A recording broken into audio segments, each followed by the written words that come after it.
Bonjour à tous. En préambule à cette vidéo et afin de mieux la comprendre, il ne faut pas oublier que l'être humain est naturellement bête, méchant, égoïste et lâche.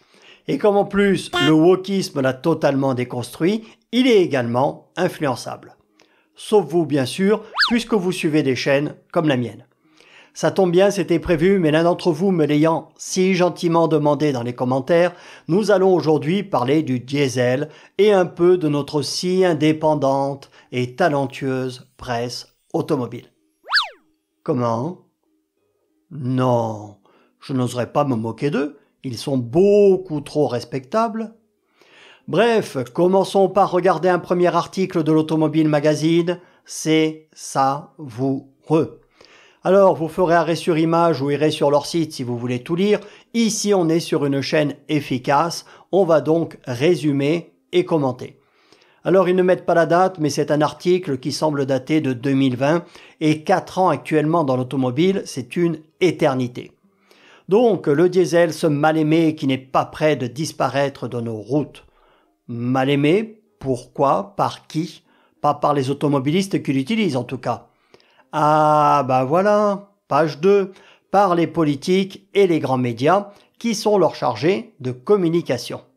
Donc, en 2012, c'était logiquement 73% des ventes des véhicules neufs en France, puis en 2019, on était tombé à 35%. Et oui, augmentation de la fiscalité, vignette critères, merci l'Europe et mamie royale, stigmatisation des automobilistes et mensonges permanents et abondants dans les médias, fiabilité moindre des moteurs due à la réduction de leur cylindrée, de l'augmentation de la puissance au litre et aussi à cause de l'injection directe et de la déblue. Bref, en se rapprochant des performances des GTI, les GTD ont perdu toute une partie de leur intérêt. Bon, ils sont objectifs, ils reconnaissent que les diesels sont les champions de la basse consommation, de l'autonomie, de la fiabilité. Ils ne nécessitent que très peu d'entretien, offrent un confort de conduite inégalable et sont de plus en plus propres et vertueux. Et oui, mais c'était trop beau pour durer. Fiscalité avantageuse pour le consommateur, mais pas pour l'État. Et surtout, Christophe de Margerie, d'abord directeur général puis PDG de Total, qui a tiré la sonnette d'alarme, car comme la consommation de carburant c'était à 80% du gazole, qu'il n'en produisait pas assez et était donc obligé d'en importer au prix fort et avait des stocks trop importants d'essence, eh bien ils ont demandé à l'État et aux médias de tuer le diesel, qui était pourtant devenu hyper vertueux et dans lequel les constructeurs avaient investi des fortunes. Donc, on l'a vu dans une précédente vidéo, en 2024, malgré la fiscalité discriminatoire, les ZFE et l'offre de moteurs qui n'est plus très alléchante, le diesel s'en sort toujours mieux que l'électrique, avec un peu plus de 13% des immatriculations contre 10% pour les voitures à pile. La part du lion dans les thermiques, revenant aux essences et hybrides non rechargeables pour des raisons de fiscalité plus avantageuses et d'accès aux ZFE.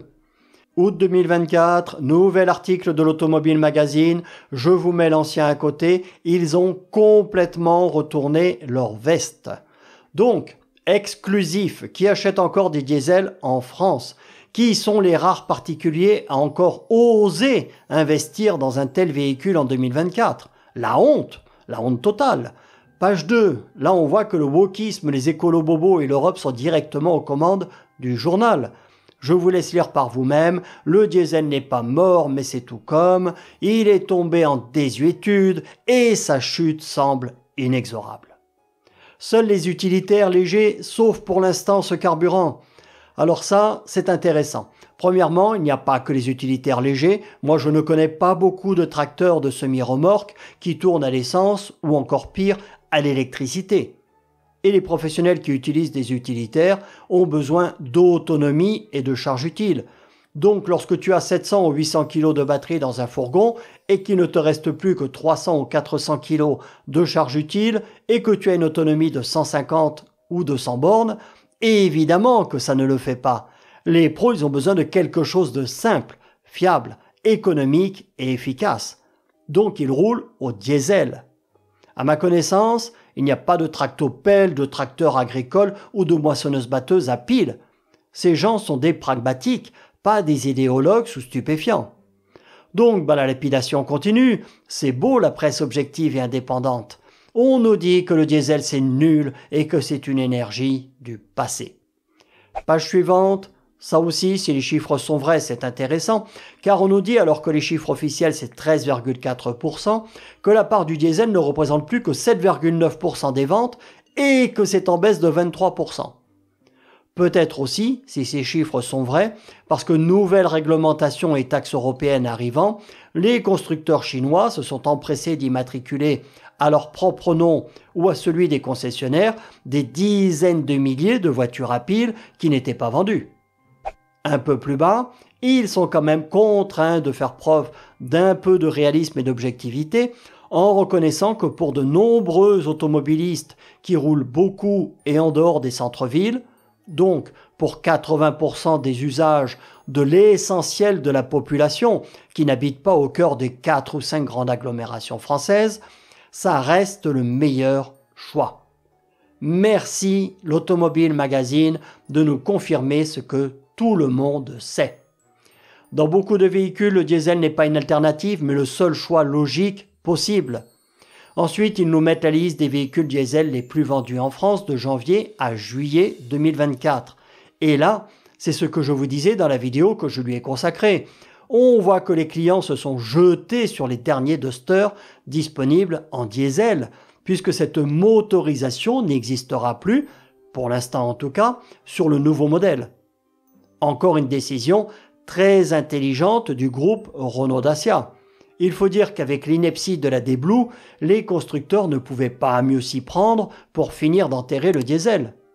Heureusement, il reste que quelques marques comme Mazda qui proposent sur son CX-60 un 6 cylindres 3,3 litres diesel performant et économique.